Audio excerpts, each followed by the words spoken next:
February 11th, 2026, 3:47 a.m., Edina, Minnesota. Federal agents are 90 seconds from breaching a $14.7 million estate. Inside, 4.2 tons of fentanyl, 1,800 kilograms of cocaine, $47 million in cash, and a couple who turned suburban America into a drug empire headquarters. This isn't about distant cartels. This is about a fortress built behind million-dollar gates where children ride bikes and families walk dogs every evening. What started with a fatal shooting 3 weeks ago just exposed the largest fentanyl distribution network ever discovered operating from residential property on U.S. soil. Hit like right now, because what federal agents found inside will redefine everything you thought you knew about who controls the drug trade in America. The estate didn't look like a crime scene. It looked like achievement. Stone columns, floor-to-ceiling windows reflecting dawn over Lake Minnetonka, solar panels, an Italian fountain, electric vehicle charging stations. Rashid Khalif Osman, 51, Somali-born real estate developer. His wife, Amara Idris Osman, 48, shadow financier whose name appeared on no public tax filings. To the outside world, philanthropists, charity gala attendees, ribbon-cutting ceremony participants. To federal investigators, command-level architects of a billion-dollar narcotics empire disguised as the American dream. And for 18 months, intelligence teams watched them, tracked them, built a case that would eventually span 3 continents and expose corruption at every level of government. Because the Osmonds didn't just traffic drugs, they trafficked trust. January 23rd, 2026, 11:47 p.m. A 19-year-old courier named Jamal Hassan is found dead in his vehicle 400 yards from the Osman estate, 2 gunshot wounds to the chest, $340,000 in cash still in the trunk. Witnesses report 2 men in black SUVs fleeing the scene. The license plates trace back to a shell company registered to an address that doesn't exist. But the corporate filing signature, Amara Osman. That shooting broke the silence. It gave investigators the probable cause they needed. And it triggered a cascade that would bring down an empire. Because when ICE agents ran the forensics on Hassan's phone, they found something unexpected. GPS data showing 47 trips to the Osman estate over 6 months. Text messages in Somali referencing packages and delivery windows. And a voice recording from 2 weeks before his death. Hassan's voice, shaking with fear. "They're watching everyone. If you talk, you disappear." He was right. Comment, justice. If you believe the people who killed him should face maximum sentences. 3:51 a.m. The first breaching charge detonates. The reinforced front door, steel core wrapped in mahogany veneer, blows inward with a sound that rattles windows 3 blocks away. FBI tactical teams flood through marble hallways. DEA agents move room to room with ballistic shields raised. ICE operatives secure perimeter exits while SWAT elements sweep the upper floors. Upstairs, Rashid Osman barricades himself inside a master suite equipped with biometric locks and bulletproof glass. Agents bypass the security in 14 seconds. He's detained without resistance, silk pajamas, hands up, and an encrypted phone he tried and failed to destroy by smashing it against the bathroom tile. The phone survives. Its contents will later connect him to 91 shell corporations spanning Kenya, Dubai, and the Cayman Islands.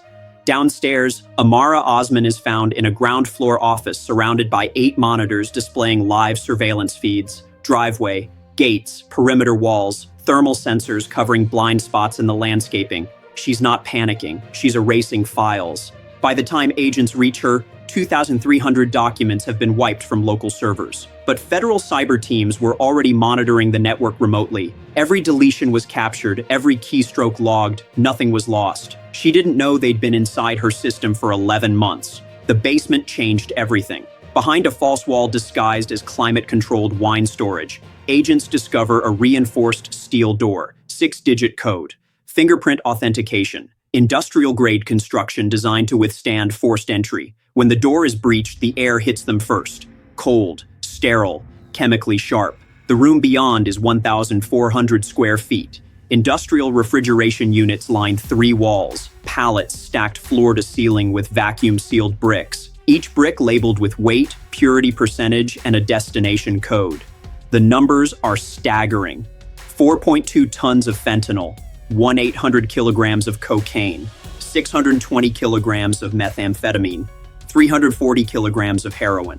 Conservative street value, $890 million, but it's not just the quantity, it's the organization, digital scales, vacuum sealers, heat seal packaging machines, industrial mixing equipment with hazmat ventilation hoods. This isn't storage. This is a distribution hub operating inside a residential neighborhood where the average home price exceeds $2.3 million. One agent, a 19-year DEA veteran, stands in the center of the room staring at the pallets. He doesn't speak for a full minute. When he finally does, his voice is quiet, but the disgust is absolute. They built a super lab in suburbia.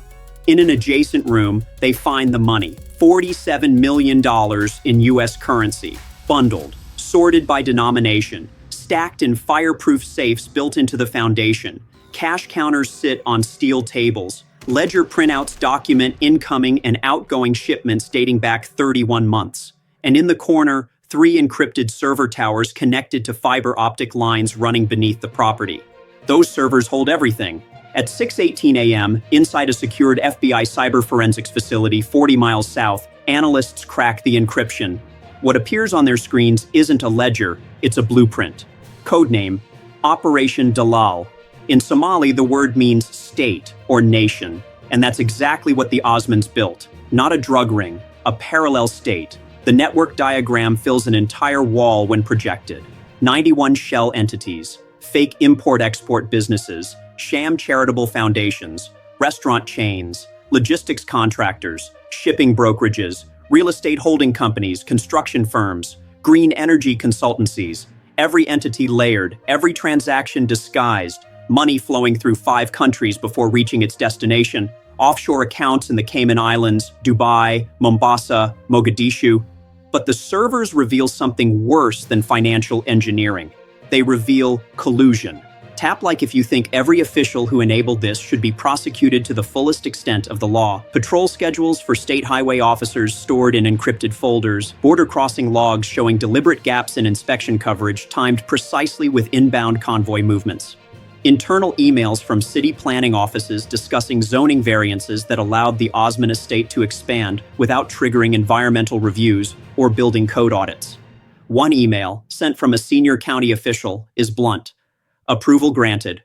No secondary inspection required. Proceed as discussed. That official's consulting firm received $780,000 over 3 years from a nonprofit controlled by Amara Osman. Investigators cross-reference financial records with shipping manifests. The pattern is undeniable. Every time a convoy moved fentanyl or cocaine through regional highways, law enforcement presence along those routes dropped by an average of 68%. Way stations closed for maintenance, patrol grids redrawn, K-9 units reassigned to different corridors. It wasn't negligence, it was coordination. One file contains a message from a state patrol sergeant to an unknown recipient. Schedule adjusted. I-35 corridor clear from 11 p.m. to 3 a.m. No stops, no checks, window confirmed. That sergeant had been on the force for 16 years. Commendations, awards, training certifications, and for 4 years he'd been collecting $14,500 per month to ensure convoys moved without interference. He wasn't alone. Financial records identify 27 law enforcement personnel who received payments from Osmond-controlled entities. Cash, real estate deals, vehicle purchases, tuition payments for family members. Every payment corresponds with a logistics event, a convoy, a shipment, a border crossing, a storage transfer. The system didn't just rely on criminals, it relied on the people sworn to stop them. And when those people chose money over duty, the entire region became a fentanyl highway with no checkpoints and no resistance. 5:52 a.m., a federal command center in downtown Minneapolis lights up with 140 red markers across a digital map of the Midwest. Each marker represents a location tied to the Osmond network: warehouses, rental properties, freight depots, storage facilities, truck stops, even a community center that received $1.2 million in donations from an Osmond-controlled charity. Authorization comes through at 6:04 a.m. More than 1,100 federal agents, 47 SWAT teams, air support units, ICE tactical divisions, all mobilizing simultaneously. The mission: dismantle every operational node before the network can adapt. At 6:11 a.m., agents hit a commercial warehouse in South St. Paul, registered as an HVAC parts distributor. Inside, 890 kilograms of fentanyl pills stamped and packaged for street distribution, industrial pill presses, chemical mixing stations, ventilation hoods, hazmat suits hanging on racks. This isn't storage, it's a super lab producing 50,000 counterfeit pills per day disguised as OxyContin, Percocet, and Xanax. 3 men try to flee through a rear loading dock. ICE agents intercept them before they reach the fence. All 3 armed, none fire. 15 minutes later in Bloomington, another team breaches a luxury condo tower. Unit 14C is listed as a corporate rental. Inside, $19 million in cash, vacuum-sealed and ready for transport, 2 encrypted laptops, and a middle-aged man attempting to destroy a cell phone with a hammer. He's detained without incident. The phone is recovered. Its messages trace back to Amara Osman's personal server. By 7:40 a.m., simultaneous raids unfold across 6 cities. In Rochester, agents seize 200 kilograms of cocaine from a refrigerated trucking company. In Duluth, they intercept a convoy of 3 semi-trucks carrying fentanyl hidden inside shipments of frozen seafood. In Mankato, they raid a farmhouse where $8.3 million in cash is buried in PVC pipes beneath a barn. Every location clean on paper, every location lethal in reality. The most significant raid occurs at 8:06 a.m. at a private airfield 20 miles west of the Twin Cities. The airfield is registered to a charter aviation company owned by a shell corporation linked to Rashid Osman. Intelligence reports indicate 19 late-night flights over the past 14 months, all departing between 2 a.m. and 4 a.m., none filing standard cargo manifests. When agents arrive, 2 small aircraft are being fueled, ground crews scatter, federal vehicles block the runway, 4 men detained. Inside the aircraft, 740 kilograms of methamphetamine packed into reinforced cargo crates labeled as agricultural equipment. Flight logs show destinations spanning Montana, North Dakota, Wyoming, and Nebraska. The Osman network wasn't confined to Minnesota. It was feeding the entire northern corridor. By 9:30 a.m., the scale becomes undeniable. 6.8 tons of narcotics seized, 81 suspects arrested, 14 active distribution sites shut down, 5 transport convoys intercepted before crossing state lines. But the most damaging discovery isn't drugs or cash. It's documentation.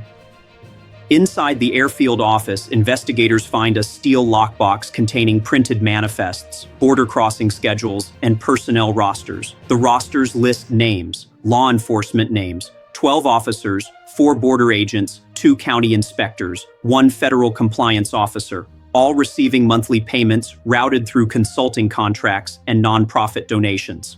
Their job wasn't to stop the drugs. It was to make sure the drugs kept moving.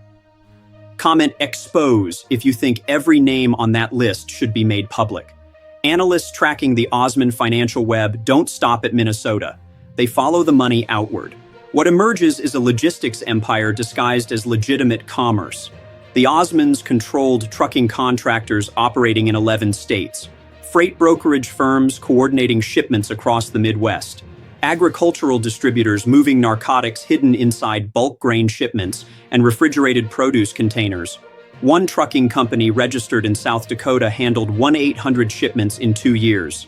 On paper, livestock feed. In reality, fentanyl. Manifests altered at weigh stations. Digital logs modified remotely. Drivers paid bonuses for maintaining silence. If a truck was stopped, the driver knew nothing. Cargo ownership obscured, liability disappeared, the route structure was surgical. Shipments entered through border crossings in North Dakota and Montana, areas with lower inspection rates and fewer agents per mile. From there, they moved south through Iowa and Nebraska, then east through Wisconsin and Illinois, feeding urban markets in Chicago, Detroit, and Cleveland. Every step calculated, every handoff timed, and because the operation disguised itself as agricultural and commercial logistics, it moved through infrastructure designed to support the American economy, not destroy it. Financial records show the scale.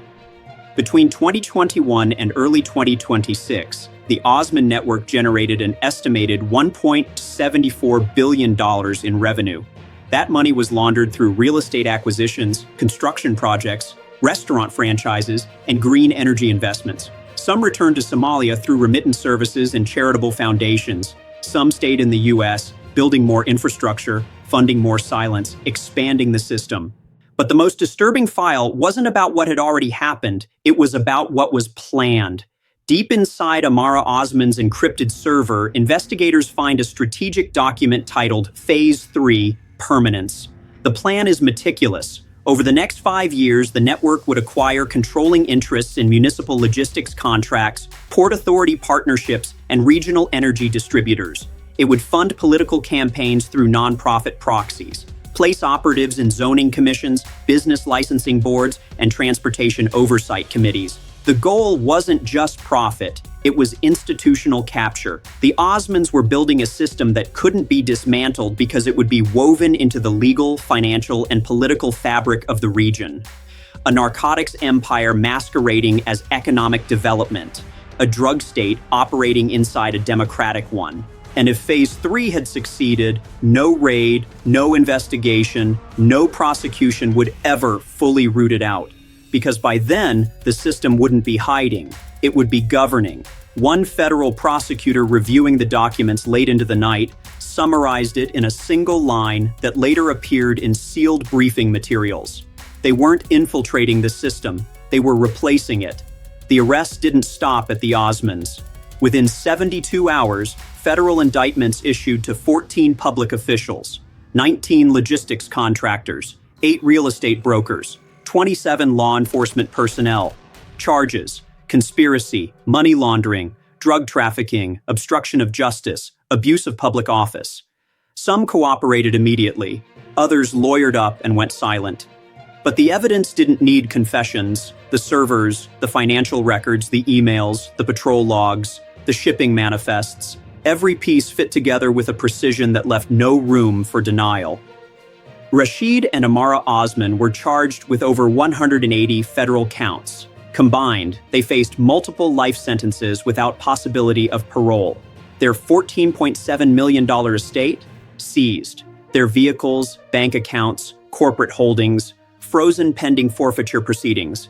Their children, who attended private schools and lived insulated from their parents' operations, were placed under protective custody. They claimed to know nothing, and maybe they didn't. But even if the Osmans never spoke another free word, the damage they caused would echo for years. Because while the raids stopped the flow, they couldn't reverse it. Over the past 5 years, an estimated 12.4 tons of fentanyl moved through the Osman network. That fentanyl didn't vanish. It reached cities, neighborhoods, schools. It was pressed into counterfeit pills and sold to people who thought they were buying something safer. It killed. The CDC estimates that fentanyl-related overdoses in the Midwest increased by 340% between 2020 and 2025. Not all of those deaths trace back to the Osmans, but a significant percentage do. And every number represents a name, a family, a life that ended because a system designed to protect people was quietly redesigned to poison them instead. Community meetings across Minnesota filled beyond capacity in the days following the raids. Parents demanded answers. Older residents, many who had lived in the same neighborhoods for 40 or 50 years, struggled to process what had been uncovered. A fortress had been built in their suburbs. A fentanyl empire had operated behind gates and hedges, and no one had seen it because it looked like success. It looked like the American dream. One retired school teacher speaking at a public forum in Adena said it plainly, "We thought wealth meant safety. We were wrong." Emergency reforms followed quickly. Minnesota's Attorney General announced a statewide audit of all law enforcement personnel with financial ties to private contractors. The state legislature introduced bills mandating transparency in nonprofit donations exceeding $50,000. Zoning boards restructured. Freight inspection protocols expanded. But policy changes couldn't erase the deeper lesson. The Osman network succeeded not because it was hidden, but because it was believed. People saw a successful immigrant couple, philanthropists, job creators, community leaders, And because that story fit comfortably into the narrative of progress and prosperity, no one questioned the foundation it was built on. That comfort was the weapon, and it worked for years. Share this video if you believe institutional trust should never be taken for granted. The final pieces of evidence were cataloged in silence. Forensic teams spent weeks processing the estate, every room, every server, every hidden compartment. What they found painted a portrait of meticulous control. Rashid Osman designed the network like a corporation: hierarchies, operational divisions, performance metrics. Amara Osman managed the financial architecture with precision that rivaled Fortune 500 accounting firms. Together, they built something that didn't look like crime. It looked like efficiency, and that's what made it so dangerous. Because when crime is organized, professional, and patient, it doesn't trigger alarms. It triggers respect. The Osmans didn't need violence to protect their empire. They needed credibility, and for years they had it. By the time case files were compiled, they totaled over 14,000 pages. Evidence logs, financial statements, surveillance transcripts, testimony from cooperating witnesses, shipping records, patrol logs, emails. Every document told the same story from a different angle. This was not an accident. This was design. Prosecutors prepared for a trial that would likely span months, if not years. Defense attorneys would argue entrapment, procedural errors, insufficient evidence of intent. But the servers didn't lie. The money didn't lie. And the 6.8 tons of narcotics seized in a single day left no room for interpretation. The Osmans had built a fentanyl empire inside the American Midwest. They had corrupted law enforcement. They had weaponized legitimacy. And they had almost succeeded in making it permanent. Almost. As the sun set over the Twin Cities on the evening after the final arrests, the Osman estate stood dark and empty. Sealed behind yellow federal tape, the fountain had been drained. The solar panels still gleamed in the fading light. A monument to the lie that power and respectability are the same thing. But power without accountability is just control, and control without oversight becomes predation.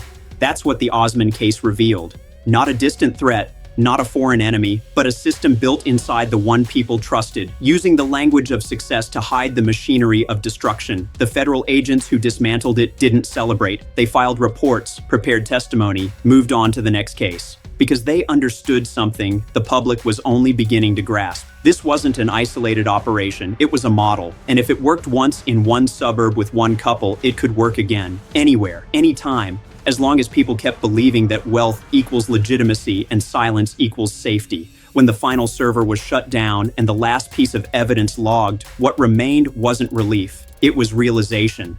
For years, the Osman network had operated in plain sight, moved billions of dollars, distributed tons of fentanyl, corrupted dozens of officials, all while wearing the mask of success, and it had almost become permanent. The raid stopped the operation, but it didn't stop the lesson.